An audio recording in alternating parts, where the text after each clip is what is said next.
Screens are a very good way for kids to be able to deflect from their emotions and any pain that they're feeling. So, and we do this ourselves. They feel something uncomfortable, there's something going on that they don't like, boom, pull out the iPad, pull out the DS, pull out whatever, is going on, so you can just focus on that. And we do the same things.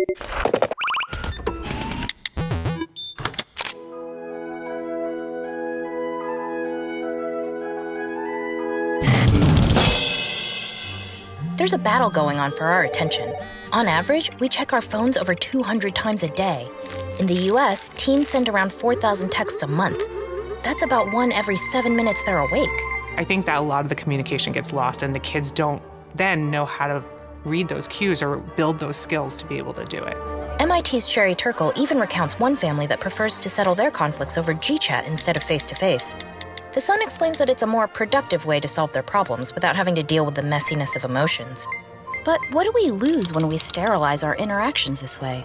We're not giving them the coping skills that they need to do all this, because I don't think we actually understand fully what coping skills are needed ourselves a lot of the time. I think the parents also struggle because we didn't grow up in this world. We also tell kids a lot to pay attention, but it's not that often that we tell them what it means to pay attention. In the new attention economy, the most successful app designers employ specific repetitive movements that are practically addictive. Social media apps rely on a behavioral loop to keep you coming back for more. Every time you check in, it delivers a hit of dopamine to your brain, along with a craving for another boost. With so many distractions literally at our fingertips, it's no wonder that mindfulness is all the rage lately. But what does that really mean? Some folks think that being mindful means paying attention all the time without getting distracted. I don't know a single person who can do that. I don't know, maybe the Dalai Lama, I'm not sure. So mindfulness isn't about having perfect attention. It's about noticing when your mind has wandered and bringing it back to whatever you're doing. So yes, any activity you do with your kid can be a mindfulness practice if you choose to make it so.